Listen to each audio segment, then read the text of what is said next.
So good morning, everybody. Let's make a start here. We're trying to keep everything nice and sharp and to the time. I'll just get rid of Jade here on my phone. This is our first time with technology at the Maxim Advisors Breakfast, and with technology brings problems. So we've got a bit of an issue. We've got a couple of issues this morning.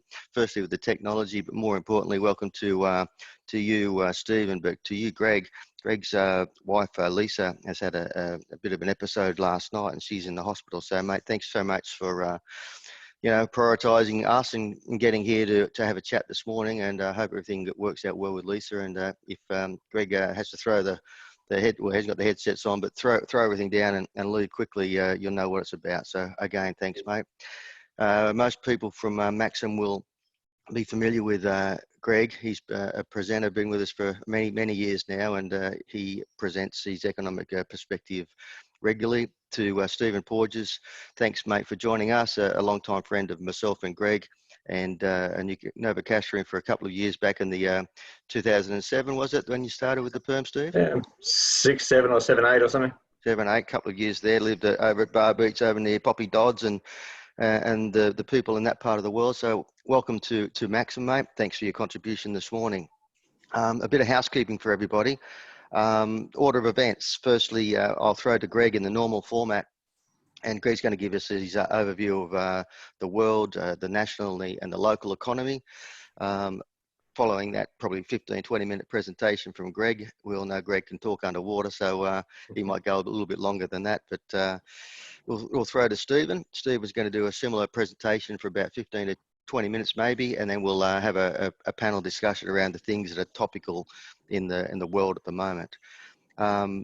Greg, again, thanks for your time this morning, given the circumstances. Your last time you presented to us was on the 21st of November last year, and wow, the world's changed.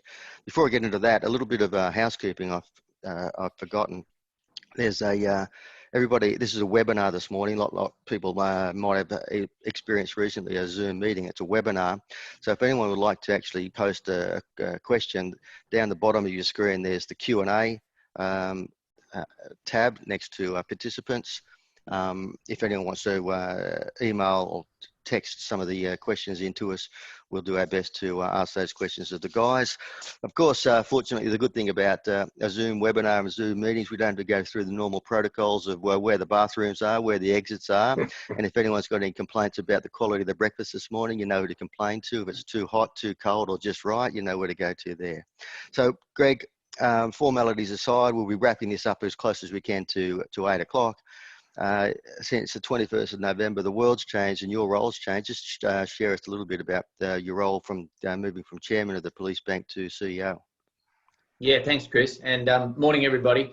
The short version is that around October last year, as chair, we as the board at the police bank thought we needed to change our strategy and get ready for the future, and recognise that as a bank we're retailers, and we've moved the executive leadership team on, and then we advertised for a CEO, and I was encouraged by a lot of people at the bank to have a crack at being a CEO. So I threw my hat in the ring, and there was 125 people applied from Australia and overseas, and I was lucky enough to get the gigs. So now I'm full-time as the CEO of Police Bank. At the moment, the good thing about COVID for me is I get to still work from home here in Newey, but I'll be based down in Sydney, and we're at the moment going through a strategy refresh where we're changing our branch footprint, investing in digital technology and all that kind of stuff. So it keeps most of my time these days, but it's good to be back, Chris, because I've been doing these since I think 2012, and I genuinely think that if it wasn't for me doing this and changing the way that I interact with economics and people, I wouldn't be the CEO of Police Bank. So thanks to you, and thanks to the team, and thanks to everybody who's been at these things for the last 8 years or so. Thanks, mate. So throwing to you in terms of your view of the world economy, the national economy, I suppose to introduce what we're going to talk about today. to both you and Steve and the theme of today. Like what I want to know today, if I'm on the other side of this screen, this is going to be pretty simple for you. Greg, Stephen, overview of the world, the national and the local economies. What's going to happen in business confidence? What's going to happen in employment rate? What's going to happen with interest rates? What will happen on asset values in residential property, commercial property, offices, industrial, retail? What's going to happen to the stock market? What's going to happen with inflation? What's going to happen to the Australian dollar? What's going to happen to the access to debt and to equity? What's going to happen with coal and other resource prices? And who's going to win the last race at Rose Hill on Saturday? You forgot about how the Jaffas are going to go when soccer goes back, mate. Soccer goes back, that's right. Well, who knows when that's going to be. So just an abbreviated version of the answer to all those, please. Yeah, that's not too hard, Stephen, don't you reckon? Mate, that's easy. That's what we do every day, isn't it? Yeah, absolutely, absolutely. Well, we can. I can kick off with my bit if you like, but the short answer, one word: uncertain. That's the honest answer as well. Anybody that tells you they know exactly what's going to happen in the next 6 months is lying to you more than any time in your career, because this is unprecedented, and things are really dire now for a lot of businesses, for a lot of people. Thank goodness for JobKeeper here in Australia, but if you're in the US, 33 million people unemployed over the last 5 or 6 weeks, and unemployment rate probably at 25% realistically. Then it's an unprecedented time since the 1930s. So very uncertain. Absolutely. So the world economy, you want to start at that place for us, mate? You're going to share your screen with us? Yeah, I've for my short prezzo, I've concentrated mainly on Australia for this audience, but that's because I can talk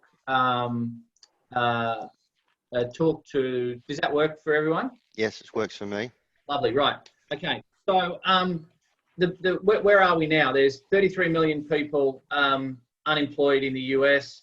The official rate last week on Friday night was 14.7% unemployment. The Bureau of Labour Statistics said that it's probably at 20% if they count it properly, i.e. I'm employed, I just don't have a job at the moment because of the shutdown. And when you look at where the US economy is, it could be down 30% annualised over the first and second quarter. Europe's in a hole. Italy's obviously had a real problem. Russia now has got real issues. The emerging world, particularly Africa, hasn't really been hit with this yet, or it's not being reported in the mainstream press. So this is a significant slowdown, and one that is unlikely to be healed with a V-shaped recovery. And so in that sense, China's probably done better than anybody else because of the reality of the economy and the social system that they have with their one-party state. They can direct people to get locked down. All 11 million people in Wuhan apparently are now going to be tested for COVID. So we've got to get through this process and get towards the vaccine. So if we think about we think about worst economic scenarios since the 1930s. What does it look like? Where do we come back from? Well, I guess from our point of view and the world's point of view, it's how quickly we recover and what that recovery looks like. Are we going to be like Rhiannon Iflin here, our local girl who takes on the world at cliff diving? Or are we going to be like me before I went on my diet, diving into the pool and completely belly flop? And that's what you'll see in the press, a lot of questions about what is the shape of the recovery. Is it an L? Is it a V? Is it a W? All these kind of questions. My sense is that if I get really high up in the helicopter, we get a bounce, an unlocked bounce, and then the reality is, if the global economy, if the Australian economy was weak going into COVID, why would you think that it's going to come out stronger on the other side of COVID, even with all the government stimulus? And the reason for that is that the government stimulus is not stimulus, it's aid. So all this money the Australian government's spending is aid. And one thing I should say is these views that I'm putting up, as usual, are my views. They're not the views of Police Bank, they're not the views of Maxim necessarily, they're just my views. But we went in weak, we're going to come out weaker, because behaviourally, as everyone knows, I'm a behavioural economics and finance guy. There's a whole bunch of people that just learn something, particularly in Australia, they never knew. That is, they could lose their job really quickly. And so what does that mean? It means you're going to save more and spend less. So I just want to go, as I always do, Chris, how I tied things up last November. Now, I was already kind of had a jaundiced view on the Australian economy. I said it was difficult to be glass half full. I said things aren't dire, but essentially we're just muddling through, and thank goodness for the bounce in house prices. That has probably gone for a little bit because of the structure of the market in some of the big cities. And you would have already seen that for residential property, the vacancy rate in Sydney's gone through the roof just recently. I took the opportunity when COVID hit to exit a lease in Sydney, and I've just re-signed one last week to start from next Monday.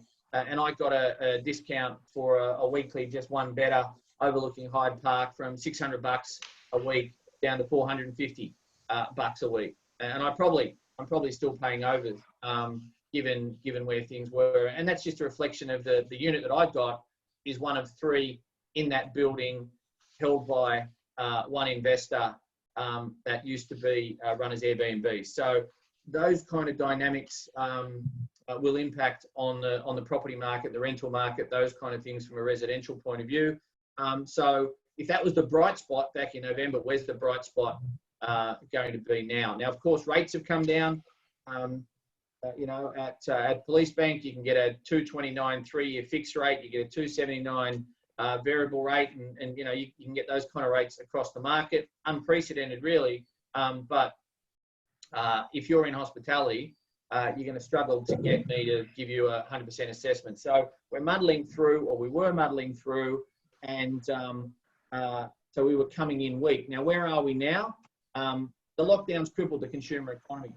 The chart at the top is the Westpac Consumer Sentiment Index, one of my indexes I always use when we're talking at these breakfasts. And where I've got that pink box highlighted, you can see the destruction to consumer sentiment that we had. So a year ago, consumer sentiment was 101. Now it's 88, but it's coming back from 75. So a nice bounce, but still terrible in terms of long run. So this time last year, we were about average. So not too hot, not too cold, pretty Goldilocks-y. Similar for family finances, looking terrible. Family finances, next 12 months, that's improved. Economic conditions, these sort of things. Time to buy a dwelling, that's bounced back strongly. My guess would be that later on this year, when JobKeeper runs out, and if you know any local Liberal, well, there's no local Liberal politicians, but if you know any Liberal politicians, get onto them and tell ScoMo not to cut it too quick and not to cut it too hard, the JobKeeper, because that's when businesses will have to decide whether or not they're going to stay in business. And so those people who are getting JobKeeper will have to decide whether or not they're still attached to a workplace, and therefore what their future looks like. Unemployment expectations at 136.9 is much better than where it was last month at the depths of COVID, before we knew we'd flatten the curve, but still pretty weak. So you can see that we've got a mountain to climb when it comes to the consumer, and we have started to climb that mountain. This is the real-time spending data that Andrew Charlton's company Alpha Beta, along with the, what would you call it? I guess you'd call it the credit scoring agency, Ilion, have put together. And we fell off a cliff, and we were down at close to 18% annualized, well, 18% down on where we were a year ago. Now we're only down 7 or 8% in terms of spending. But if you're at the discretionary part, and this is a very similar story to what we've been talking about with inflation over the last sort of 5 or 6 years. You know, the essential stuff, the stuff that you can't argue with, that was going up in terms of inflation, but the discretionary stuff in the basket wasn't. And so you're getting that dichotomy with spending as well. But it's fair to say, you know, you won't be able to get a table at a restaurant, A, because there's only going to be 5 of them, but or move in a pub as soon as we open up, because people will go back. And one of the things I guess I've learned in markets, and Stephen would have learned in markets and banking and everything he's done over the last sort of 30 years plus, is that people bounce back really quickly, and then we get the second order impact. So if you said to me, what shape is this recovery going to be? I'd say it's going to be a W. We get the bounce, and then things settle back as people go, well, I'm just going to save a little bit more. So the question, of course, is, can this bounce be sustained if wages growth is stalling? And yesterday we had some wages price data out, which showed that there's only 4 industries in Australia where wages are actually year on year going forwards. And the actual wages rate for the quarter, for the year to the end of the March quarter, was actually below the rate of inflation at 2.2%. Now that 2.2% is going to be a high watermark, but you can see that wages are not growing. This is the thing. GDP in Australia has been going backwards for 2 or 3 quarters on a population adjusted basis. So that is, the economy's growing, but our share of that growth is falling because the incremental piece of that growth has come from immigration, population growth. And so what does that mean with closed borders? What does it mean with a lower immigration rate over the next year or so? It means growth necessarily will be weaker than it would be. And that was where the incremental piece of growth has come from. So you get this bounce back naturally when people go back to work. But when you think about it, I'm planning for my team to come back to work. We've got branches in Sydney, and we've got a head office in Sydney. But my workers have now proved to me they don't have to be in the office. I no longer need the floor plate that I've got. Some of those people, I'd probably estimate 40% if we think about the whole staff rotating through. I'll have 40% less people on premises on any given day of the week. What was 100% of people before COVID is going to be 60%, maybe even 50% on any given day. So what does that mean? Less sales in the shops, the takeaways, the hairdressers, all that kind of stuff, less foot traffic in the CBD. We're in Surrey Hills, but it'll be similar in the CBD. Because what's the other thing? I've got a lift, because we've got a dedicated couple of floors in our building, that I can, whereas previously I could get a bunch of people in that lift, now without a face mask I can get 1 person in, and with face masks I can get 2 people in. And so that really slows things down. What are they going to do in the big buildings in the city? What's going to happen is companies are going to let people work from home because our workforce has proved to us that they can.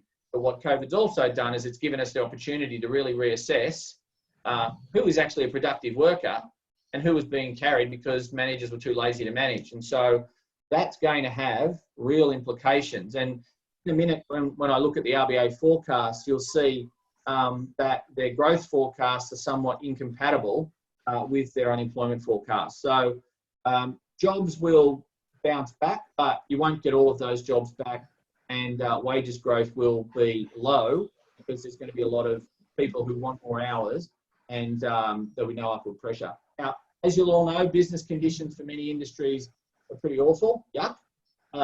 Some industries are doing well. If you're selling jigsaw puzzles over the last 6 weeks, you've probably done okay. But a lot of other services-based businesses have really taken it in the neck. Now, I've always looked less at business confidence than business conditions, because conditions is what's being really experienced in the economy, and conditions are what then impacts on the stories that the managers of these businesses and the owners of these businesses are telling their staff, who are consumers, and then what the staff then take back home as consumers and talk to their families about. So business conditions continue to weaken and possibly will stay quite low over the next 3 to 6 months. They will bounce back, and employment expectations in the NAB survey were still negative, which is really interesting with regard to, your average Joe or your average Josephine thinks that their chances of being unemployed has improved, yet businesses are telling us, excuse me, gentlemen, I'm going to have to throw to Steve. One sec, all right. You do that. I'll just ask you the question off that piece around employment and where Greg's up to at the moment, Steve, in the NAB business confidence area there. Unemployment, unemployment from a government perspective, I think their target was about 10% unemployment at the end of the year. NAB was saying about 11.25. What's your view on it, mate? Again, as Greg was saying, no one really knows, because this is, if it'll be 10% if we don't get a second wave, and if we actually, that's a sort of best case scenario, if you like. And it's quite feasible that this is not a best case scenario. So anyone that believes that all things are normal, we're going back, we don't have a diagnostic as yet, we don't have a therapeutic as yet. It's, we like the concept, and Australia and New Zealand say we might be able to eradicate the disease. That's all fine, apart from the fact that to do that, it means the world has to eradicate, because the world is global now. Can we actually eradicate it and still have aeroplanes coming in here? Not really. So I think, the unemployment could easily get above that. And to be fair, most of the people on this call are probably small business owners or small medium business owners, and they sort of need to contribute to that, in that addressing costs is probably one of the first things people have got to do. Yeah. I need to, sorry folks, I need to go and pick Lisa up from the John, but I can just do this in 2 seconds and then I'll hand it back. And I do apologise for this. Don't apologise, mate. Do what you can. Then Lisa's more important. Yeah, cool. I'll be 2 minutes. So this is how far we go down, and then they expect a V-shaped recovery. They're saying a big bounce in growth, but they're saying that unemployment goes 10,986 by June 2022. June 2022 at 6.5 unemployment is not compatible with a 5% economic growth rate. I hope they're right. I can't solve for that. I really can't. In many ways, that looks to me like a number that they've agreed with Treasury so that the budget balance is going to look better. So that's a quick thing there. At least we won't have to worry about inflation or interest rates. And then just quickly, I'll tie it up here, Chris and Stephen, and then I'll hand it back to you. Global growth's collapsed. We came in weak. Why are we going to come out stronger? Nothing is certain, and that's the powerful lesson that people will take away behaviourally. And more saving, less spending, more paying down debt, less borrowing. That means you'll be able to get a good deal from your bank, by the way, and lower population growth may struggle. But thankfully, ScoMo and Frydenberg got busy, and JobKeeper and JobSeeker did make a difference. And even though there's 200 billion, which is about maybe 20% of total Australian mortgages that have been deferred for 3 to 6 months, it would have been worse if not for this. We would have been more on an American track. So we need to ask, the pollies not to withdraw those too quickly, because they are providing crucial support. And last but not least, you get to choose your own glass in terms of whether you're half full or half empty. That's a cop out. Well, Come on. I was take a position. Empty. I was half empty last time. I'm probably at the wash up after the V. I'm even less half empty. It's just a glass of water, and it's got a leak in the bottom. Well, I think one of those ones, I'd like to be the surrealist. That's the one in the middle there. That looks pretty good. You might have one of those in your hand. Maybe the utopist, that'd be a good one too, just full at the top, where we might be at the moment. Yeah, and that's a good point. That's where we're going to be when everything opens up. Now, I'm going to pardon me, I'm going to run away. Stephen, I think you can probably share your screen for your prezzo, or I can... Dade will. Yeah, right. All right, no worries. All right. Hey, mate, before you go, and thank you again, that to go and pick up Lisa, she must be on the mend. That's good. I assume so. I've just got to sign some forms and bring it home. So that means it wasn't as bad as what they were testing for. Okay, good, mate. Well, again, thanks for your contribution, mate. Good luck with Lisa. And we'll talk again shortly, and hopefully we'll do this again in not too distant future, because I can't see us having too many gatherings of more than 100 people over at Surf House in the near future. So we might go have another crack here in the not too distant future. Anytime. Good luck with the CEO role too, mate. Thank you, Greg. Thanks. Thanks, Bye-bye. Mate. Hey, thanks, pal. So, Stephen, why don't we just stay on that theme that Greg was touching on there? And just a couple of points I want to talk to you about on Greg's presentation before we go to your observations. And that he just made a very off-the-cuff comment about we don't have to worry about inflation or interest rates anytime soon. What do you think? What's your position on that? We don't have to worry about inflation or interest rates, because really the economy is going to be dead for whether it's 1 year, 2 years, 3 years, 5 years. It's going to be a while. This is going to be a bigger effect than the GFC. And some of that is because of the international situation. So Australia has actually done all right. And if I was looking at the glasses, I think we're probably half full, but it's a relative half full. Yeah. I sure wouldn't want to be in Spain or Italy or the US or UK. So this is a better place to be weathering this out, better place economically. So in a decade, this could well be the making of Australia, which is a bizarre thing to say, but it's sort of feasible. And particularly as it's going to force Australian companies to become a lot more efficient. There were a lot of people that were sitting on too many staff, not really adopting new technologies and new routes to market and things. And I think that'll be changing. So business models will change. So I actually think it's okay. I think we're not as, that's not going to help the individual business owners. I apologise up front, by the way. I've got a seasonal asthma thing going on. Sure, so you do. Coughing. Yes. I'm doing a Josh Frydenberg. There's a drive-through testing over at the stadium over here, which you know about in Newcastle. So let's that answers that question that Greg just posed before he had to depart. A little bit of background to you for everybody who's not familiar with your career, mate. You and I first came to know each other in that 2007 in the role at the Perm, which is just immediately before the GFC. Prior to that, you'd spent a number of years in New York in your role with the HSBC, and post your Newcastle Perm role, you spend a good couple of years as CEO of Aussie Home Loans. That's a great segue for the questions I want to pose you in terms of the international outlook, and then through the Australian outlook and the local outlook. Share us some of your views around the international piece, most importantly the American piece, and where you spent your time in New York. That would be, I'm pretty sure you're glad you're not there at the moment. We are watching the demise of a great economy. The question is, can it be recovered in a post-Trump era? Yes. And is there a post-Trump era? In that it is hard, I don't want to bring politics into it, but it's very hard for most people outside America to believe that that man would be voted in. And when he's encouraging people to go and protest with machine guns, that's a bizarre thing to experience. So for me, it is a really sad, and two of my kids were born over there. So it is a really sad indictment of that country. And it's actually bad for the world, because we need a strong America.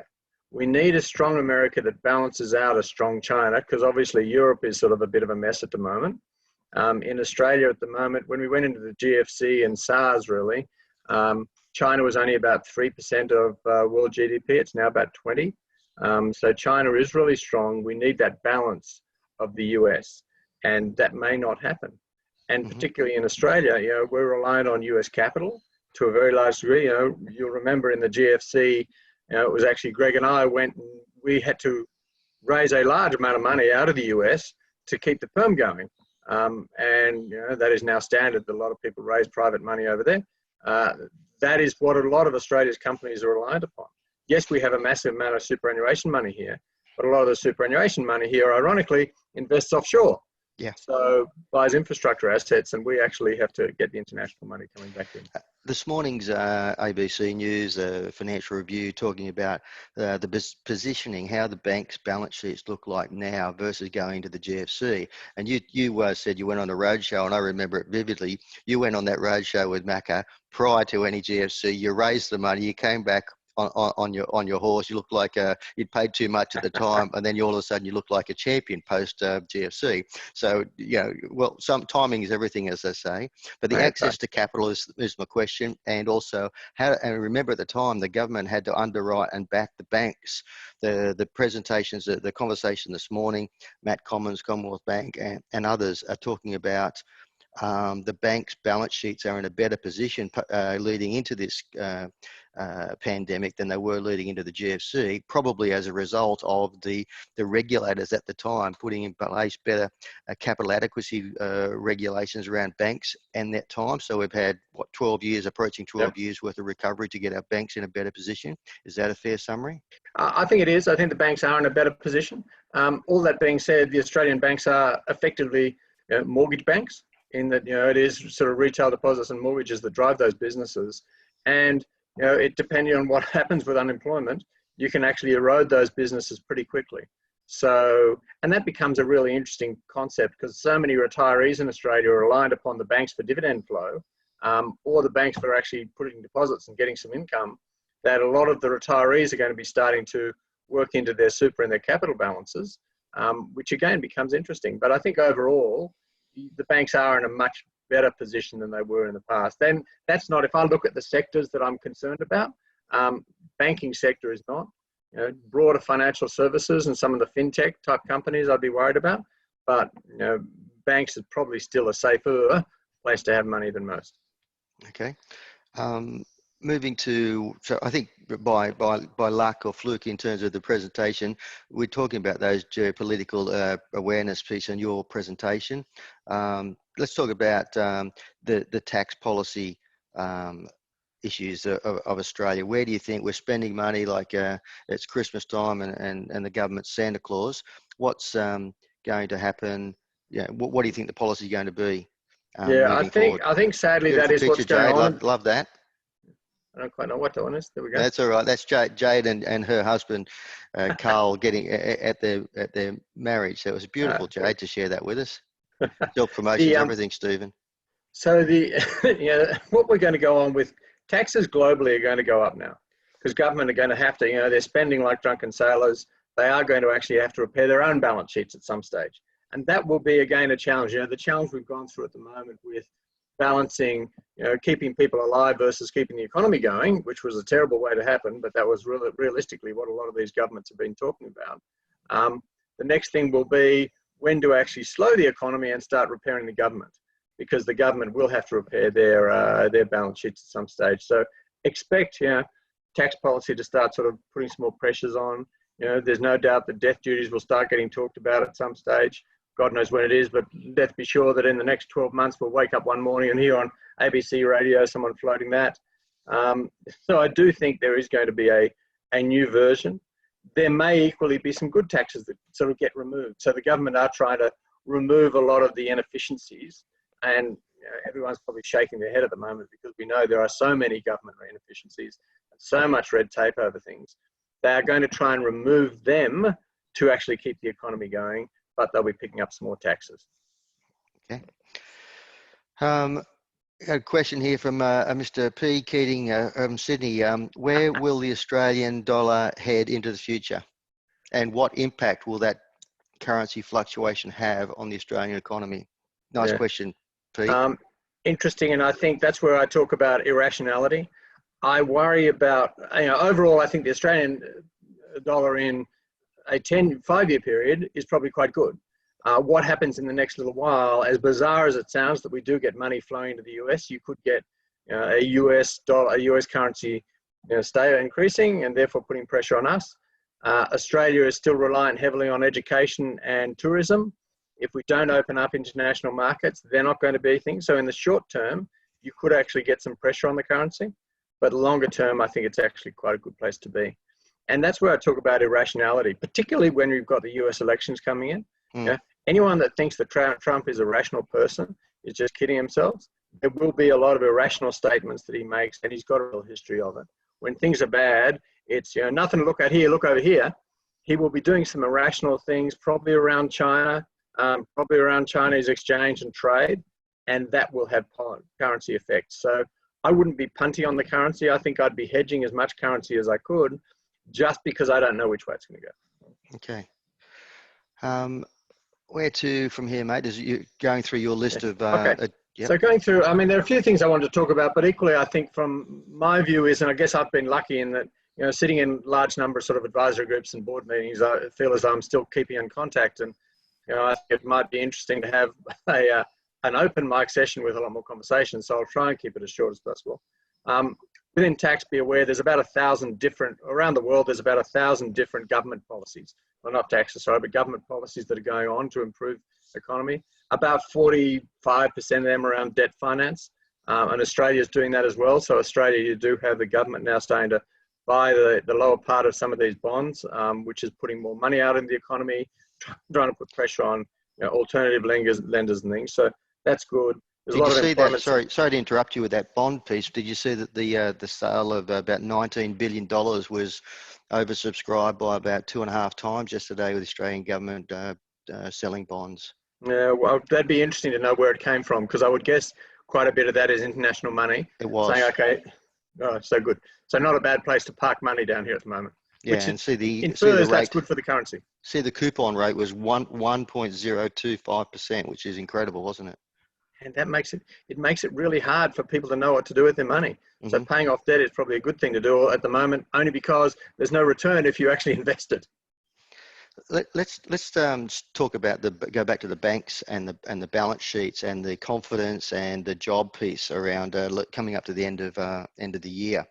Yeah. Again, quoting from Commonwealth Bank, they're trying to promote mortgage holders, borrowers, mums and dads, yeah, to recommence their repayments of their loan payments on a monthly basis if they've got jobs and affordability, so we don't go to that falling off the edge of a cliff scenario yep, come October post the stimulus package. Do you think that's a good move? I think it is a good move, because you don't, well, yes and no. Is it a big difference? If someone's got a $300,000 mortgage or a $400,000 mortgage, is it a big difference if it's 400 or 420? I'm more inclined to say it's more important at the moment for the household to keep on eating and paying bills. So the banks are probably talking from their own book a bit, but at the same time, I do think it's what the community has to be encouraged to do is be rational and reduce spending, a little bit like businesses at the moment have to be looking at their fixed costs and saying, how can I reduce fixed costs to make a more rational and stable business? The householder needs to be doing the same thing. And in the long term, paying the mortgage is obviously part of that. So you know, anyone that's spending money on any non-vital things needs to be reducing that. Mm-hmm.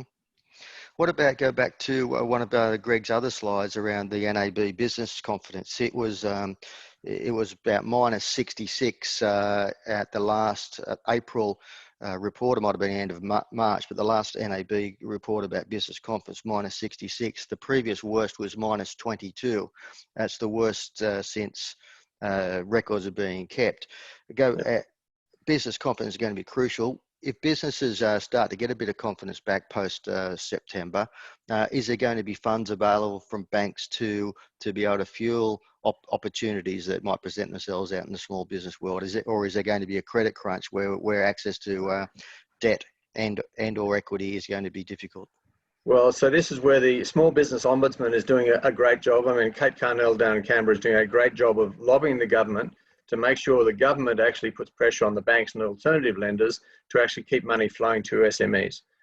So I think it will, and SMEs drive, you know, small business drives Australia. Even though Australian policy is driven by big business because they have the lobby groups, it is small business that is the core of Australia. Yes. So I think that is getting through now. And equally, we do have a number of alternative lenders coming into that space now. Normally their rates aren't quite as good, but you know, there will be credit available. What I would say to everyone though is that now is a time to be close to your bank, because the banks are, if you show you are proactive and working with them and keeping them informed about how your business is going, they're going to work with you. What they don't want is people that have surprises. So I think it's now is a time to be open and honest.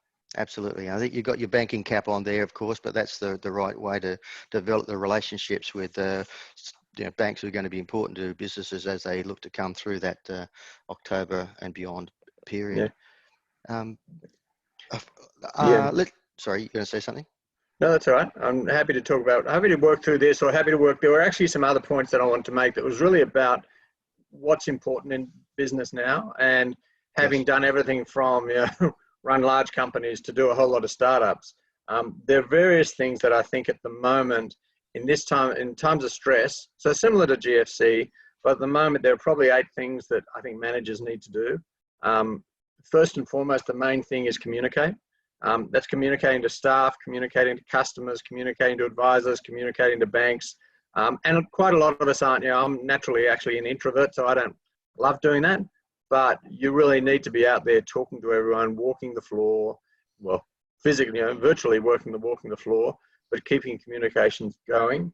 You need to be authentic. Don't do a Donald Trump or a Boris Johnson and just say it's all fine. Or you've really got to say, we don't know what's going on. There's nothing wrong with admitting weakness and admitting confusion, so long as you're actually trying to solve it. I think everyone has to be running a whole series of scenarios at the moment, because I do believe we're going to get a second wave. Unfortunately, there is this view in Australia that, well, we've got through this, we'll all go out and mix again. And all you have to do is see photos of beaches and et cetera when things open up again. So we will get a new wave, and there is no doubt that we don't have the diagnostics or the therapeutics. So until that happens, the new wave will probably mean that we have to clamp down again. That's Barney there, mate. Just to do, Barney was having a conversation with Tracy and I this morning, and Tracy made the point that the people, where that risk of the second wave may come from, it's the 20 to 35-year-olds, Stephen, where they're the people who are the carriers of the virus. They're the ones who aren't getting tested, and they're the ones who are going to be out there mixing and socialising the most. Is that your view of it as well? Absolutely, and they're bulletproof. And we were all the same when we were that age. I've got 3 kids that are living at home, or 2 at home at the moment, and 1 still off with her group. They are bulletproof, and to a degree, there are really 2 diseases. There is the disease that gets, and I think a lot of kids have probably had COVID, but they just sail straight through it. So there is the disease of the under 35-year-olds. We'll call it the Nathan Cleary disease, will we? Yeah, that's another one altogether. That's a funny. lack of brain disease, but anyway. Yes. And that one is fine. So they get it and they think, oh no, it doesn't matter. What they don't get is once they get it and they pass it on to, be it their neighbours, be it their grandparents, be it their parents, then it becomes a really serious disease. So in the over 80s, it's a really dangerous disease. In the 50 to 80, it's not, or 50 to 70, it's not a particularly nice disease. I wanted to go to some more government policy conversation leading towards September. You happy to move to that place, or is something else you want to talk about? No, absolutely. Another question this is dad jokes. This is what I'm good at Maxim. Is we've got a question here from a ScoMo from Cronulla. He says that the peptides were given to the sharkies a couple of years ago. That didn't seem to work. What do you think the Australian government should do to the Australian economy at the end of September, October, post-season to stimulate business confidence and activity? They'll have to give them something, because I'll have no money left. There has to be policy. And, the good news is that the Australian economy, the glass half full, on a relative basis, we'll have more debt. We'll have more debt to GDP than we've ever had before. But relative to the rest of the world, we're still going to be okay. So I actually think the government needs to defer, as long as possible, they need to defer these additional taxes. Just let the economy start kicking in without clamping down on it too early. Spending? Without putting any taxes on too early I don't think they can encourage spending. I think there will be people being more conservative. There's no doubt that people are used to understanding, I don't need a new bloody iPhone every couple of months. I don't need all these assets I was accumulating. I think people will start saving more. Ironically, that'll be good, because that'll go into the banks, and the banks can spend it and recycle it. What So about government policy around it's further spending? It's spent everything on, and everyone's recognised how good the JobKeeper, Job Seeker program has been. Do you think where will they focus their capital spending on? Is it infrastructure? We heard again this morning there's conversations around spending for affordable housing, those sorts of things. Where do you think the government would focus, or is it got any more money left to do any of that spending? well, or will they spend, or will they just use tax policy? So will they let people have, keep on having larger amounts that they can deduct early? Will they start getting rid of some taxes, some inefficient taxes that actually doesn't raise them a lot of money, cost them money, to encourage government? I don't think they can encourage spending much apart from getting out of the way of companies. If they get out of the way of companies and let them go and do their things, and get a little bit of confidence back into the consumer, then you'll actually start getting the economy going. But they don't have a lot of infrastructure money. If we all think we're going to get the tunnel through the Blue Mountains, or we're going to get the fast train, the very, very, very fast train, yes, I can't see that happening. We'll get Sydney spending again, but the regions will be miss out. Mm-hmm. Okay, so let's change tack a little bit from government to asset classes and asset values within those classes. What's your position on where asset values might go in the short and the medium and the more and a bit longer term? What assets you're talking about? I mean, stock market, having spent many years in investment banking and stockbroking, I'm confused by the valuations in the stock market at the moment.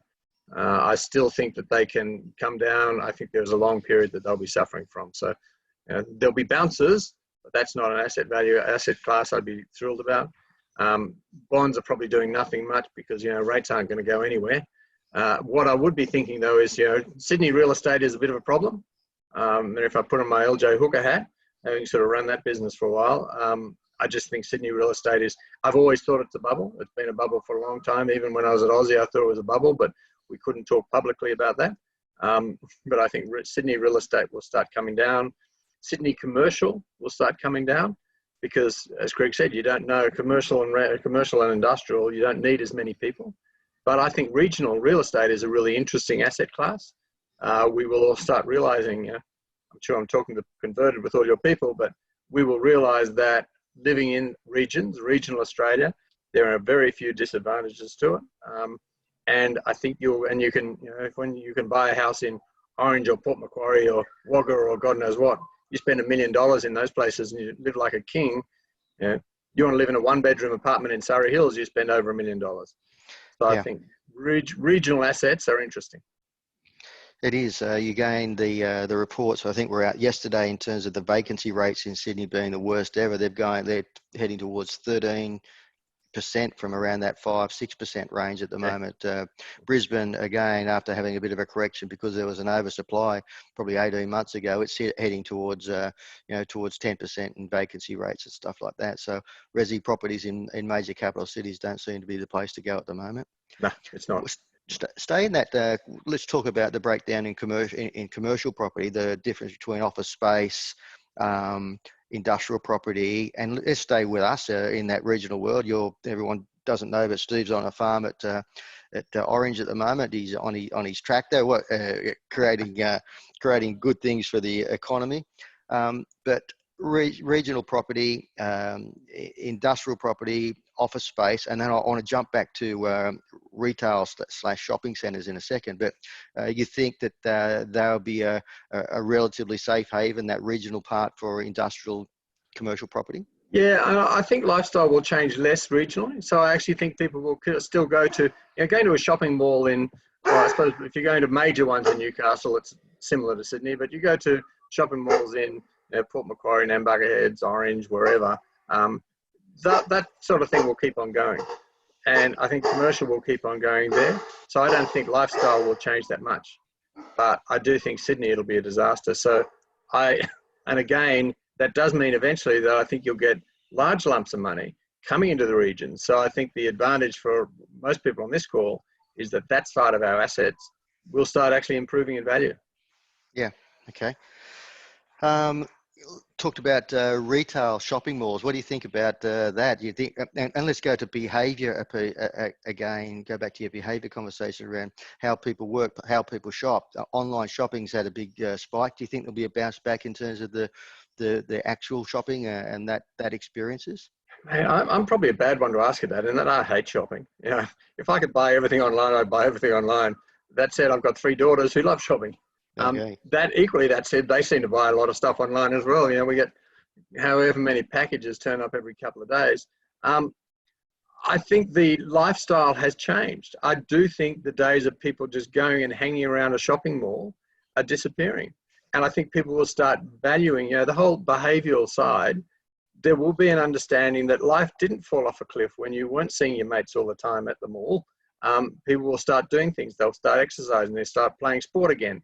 I think that will take over from hanging around the malls. Now, what does that mean? It means there's less of that incidental spend, and it means there's less traffic in the shopping mall. So I think people will need smaller footprints, and there will be less space. Okay. Going back to look, I think your last point is timeframes and scenario planning. When do you think Greg talked about the types of recoveries, a V recovery, a W recovery, etc., where the reaction post the end of September. International travel, what's your outlook on that? Also, not related, but it is to a point in terms of interaction with the rest of the world. Migration, what's the look? What can Australia do to stimulate positive population growth, improvement to the GDP by improving the migration into Australia? Well, that's interesting because Australia will be a very attractive, destination for people to move to. So I think there'll be no lack of people wanting to come into Australia. There will be a societal challenge where the government has to make a decision of who do we take? Because there'll be a lot of wealthy people wanting to come in the country, the same as the refugees wanting to come in. So the history of Australia has been built on the history of challenged people moving here, and they've made great lives out of it. And I think that's probably the right thing to do, but there will be no lack of people wanting to move to this country. So I think once we decide to open it up again, that will work, but at the same time, we won't open it up for migration until we've got unemployment back down under control again. Yes. So if unemployment's sitting at 15%, there's not going to be a lot of people that are supporting major migration. No. What about just stay the migration piece? You're a person who's can straddle the CBD, regional, provincial, and country areas. Do you think that's going to have an impact on the migration of people out of Sydney? You probably already said that, probably asking the question you've already answered. No. So I'm involved in a group called Regional Australia Institute, which is a government-funded organisation out of Canberra that's all about developing regional Australia. And we're having, even over the last month, we're having a lot more interest of people wanting to talk about regional Australia. And if I was setting up most people know that I spent a lot of time in fintech and a big believer in developing challenger banks or challenger financial service businesses. If I was setting one of them up at the moment, I sure wouldn't be setting it up in Sydney. I'd be setting it up in Newcastle or Orange or Wollongong or somewhere where I can get a lot better people. I get them a much better quality of life. They get better education. They get just as good healthcare, and my rent and my costs are nothing. Okay, well, I'm mindful of time. It's 5 to 8. There's no questions. I think we had anyone who's joined the webinar a little bit late. We've got a technology issue. I haven't got control of the screen, which is for many people you're having a laugh because I want control of it. But I haven't got access to any questions from anyone from the webinar this morning. So I'm going to look to wrap it, Steve, in terms of my perception of what you and Greg have said this morning. I think being in Australia, versus the rest of the world, you've got to give us a glass big tick. Probably being in regional New South Wales, even in New South Wales out of the other states, probably not a bad place. I know we've had more COVID-19 testings than others, but I think there's a few Ruby Princess,